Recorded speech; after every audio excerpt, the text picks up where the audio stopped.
একবারের কথা, একটি সুন্দর বনের মধ্যে এক ছোট্ট খরগোশ থাকত। তার নাম ছিল তুতুল। তুতুলের সাদা রঙের লোম আর লালচে নাক ছিল। সে খুব দুষ্টু ছিল, সারাদিন বনের এখানে সেখানে দৌড়াদৌড়ি করত।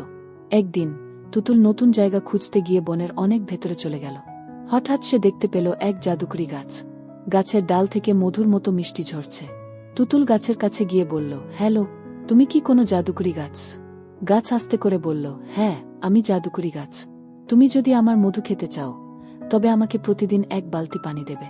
বিনিময়ে তোমাকে সুখ আর আনন্দ দেব। তুতুল রাজি হয়ে গেল। প্রতিদিন সে এক বালতি পানি নিয়ে আসত আর গাছের মধু খেত। ধীরে ধীরে তুতুলের লোম আরও চকচক করে উঠল, আর সে বনের মধ্যে সবচেয়ে উজ্জ্বল খরগোশ হয়ে উঠল। কিন্তু একদিন সে ভাবল, আমাকে যদি আর পানি না আনতে হয়। সে আর পানি আনল না। জাদুকরি গাছ রেগে গিয়ে মধু বন্ধ করে দিল। তুতুল খুব লজ্জা পেল আর বুঝতে পারল, প্রকৃতি আমাদের যত্ন চায়, বিনিময়ে আমাদের আনন্দ দেয়। এরপর থেকে তুতুল আর কখনো গাছকে অবহেলা করল না। সে নিয়মিত পানি এনে দিল আর বনের সবাইকে প্রকৃতির যত্ন নেওয়ার কথা মনে করিয়ে দিল।